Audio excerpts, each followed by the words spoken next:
Ben Strothmann, also known as Honey LaBronx, coming to us live from Iceland. Oh, speaker off. Oh my God. You are a hell of a lot of work.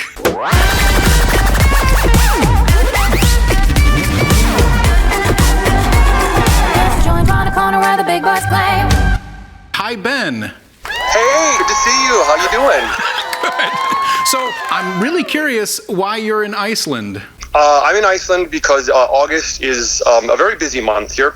August is their Pride Month. The top two most profitable cities where I raised the most money for any single organization, both of those top two were Reykjavik, Iceland. So for those of you who have never seen Honey LaBronx perform, it is an incredible experience. I've been lucky enough to see her 3 times now. And from what I understand, and maybe not so much in Iceland, but here back in America, in the States, you're part of a whole group of vegan drag queens. Are there? I know that there's Mistress Ginger, and what's the other one I met in LA this year? Seema. Seema, yes, yeah. So how many vegan drag queens are there now? You know, I always heard that there was this other vegan drag queen out there who has an actual cookbook and a cabaret show. And so, of course, I was as curious as I was jealous. And I did some investigating, and I found, that Mistress Ginger is this awesome, talented queen based in Minneapolis. Yeah. Yeah, and she and I actually performed together at the National Animal Rights Conference in LA 2 summers ago, which was one of my favorite performances to date. And it got me thinking, Melissa Elliott, who wrote, I think it's the Vegan House Guides, the Vegan Housewife's Guide, the Vegan Girl's Guide to Life, something like that. Yeah. She's in Chicago. Not much of a reader. She's in Chicago, and she's also a drag queen. I don't mean drag king when I say a woman is a drag queen. I mean, she is a woman who does exactly what I do. Makeup, everything. She's more than halfway there when she starts. Yeah, well, I mean, in some ways. I'm going to ask, could you hand me that coffee? Oh, yeah, here. Go ahead. Oh, thank you. Oh, God, it's hot. Yeah, sorry. It's good, though, right? For instant? I mean, instant coffee. My God, I'm a guest on your show, and I get instant coffee. At least there's Oatly in it. Only the best. I've had the pleasure of sort of sharing the stage with Honey LaBronx at the Animal Rights National Conference a couple of years ago, and then here in Ithaca. But yeah, I am a little bit envious of the attention you get and just how you work a room. How long have you been doing it, and how do you get to the level of Honey LaBronx, where you have a podcast, you have multiple things in the works? I mean, you're the celebrity vegan drag queen. How do you get there? I was vegetarian when I became a drag queen, but I only went vegetarian as a step to going vegan. So in my heart, I was vegan, and I was calling myself vegan, which I'm sure pissed off a lot of actual vegans.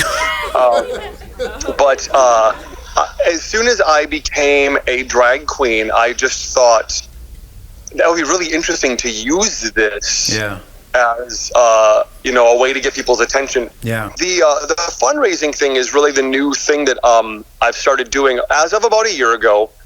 A friend of mine I was talking with a fellow performer about, how he manages to make a living as a cabaret performer. And he was saying that his most successful shows financially have been his 50-50 shows. And I'm like, what's a 50-50 show? He's like, it's a fundraiser where, you do a fundraiser, like you do your show as a fundraiser, and then you split the money halfway with an organization. And I'm like, I could do that. Yeah. And so this one Veg Fest passed me by, and I thought, what if I show up at the Veg Fest anyway and take an ad out in their program and just announce that I'm throwing an official after party for the Veg Fest. I thought I'm going to do this as a fundraiser for them, and just as a fuck you to them, I'm going to raise $1,000 for that Veg Fest. Right. Just to show them like the power that this drag queen has. And I ended up not doing the fundraiser for the Veg Fest. I thought, why would I give them my money? Why not just find? And my friend who lives in that area said there's 2 local animal rescues that could really use that money. We'll be back right after this commercial break. This episode of The Skeptical Vegan brought to you by Cardamon's Coffee Company. Coffee for where you're at.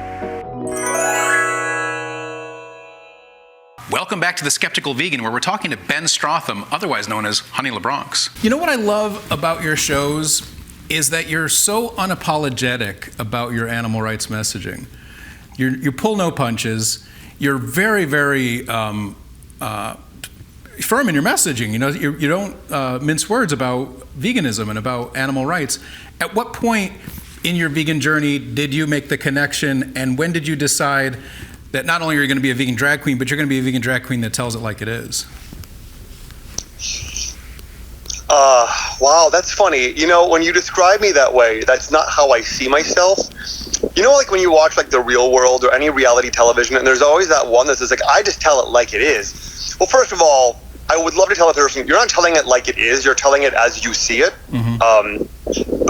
You know, for anyone who wants to say, well, that's just the way it is, it's like, that's awfully arrogant.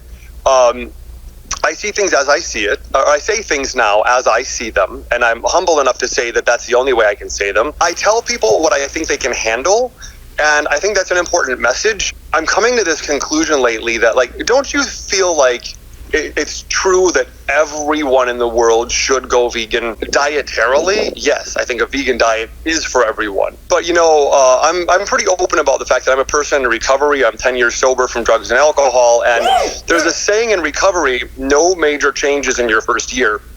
There's a big correlation between blood sugar and alcohol consumption.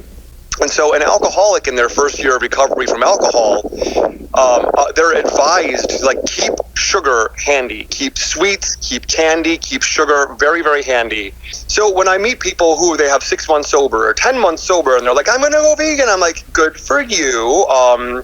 You can go vegan when you get a year sober, if you get a year sober, if you make it that far and you don't die. But I once said to this friend of mine, who had a whole host of eating disorders, you know, she was like, well, I'm going to go vegan. I'm like, all right, cool. So let me ask you a question. So you're, 4 months sober? So what neighborhood do you live in? Oh, great. You live in Washington Heights. So in your neighborhood, do you know where to go at 3 a.m. to get a pint of ice cream if you're having a craving for alcohol and make sure it's vegan? And she's like, no. And I'm like, that's why you can't go vegan yet. Yeah. I'm getting to this point where, as much as I think veganism is right for everyone, it's right for the planet, I'm wise enough at this point to realize, I hate saying this, but everyone's on their damn journey. It's so important. So, Ben, as we sort of close on this, by the way, thank you so much. It's incredible that you could pull together this time and keep the daylight going in Iceland for us for this interview. I pulled a lot of strings. And pulled a lot of strings. So, vegandragqueen.com. Where else will people find you? Where do you want them to find you? I know you're the one who says, make sure when you click subscribe, you also hit the bell. Do the plug for Honey LaBronx. I want people to find me on Instagram. I don't know why, but that's my favorite place to connect with people. I share a lot of my everyday life on Instagram, so you shouldn't have to wonder at this point how to find me. You just go to vegandragqueen.com and click on connect, and there's everywhere to connect with me. You can find my Facebook page. Just type in The Vegan Drag Queen. You'll find me, like my Facebook page, and that's sort of where I interact with people on Facebook. And you can also subscribe to my YouTube channel. Just search for Honey LaBronx, or you can search for The Vegan Drag Queen, but the channel name is Honey LaBronx. Thank you so much, Ben. I love you so much. Thanks for all you do for the animals and for the world and for the planet. You are an inspiration. Thank you. Yeah. From a skeptical vegan, that means a lot.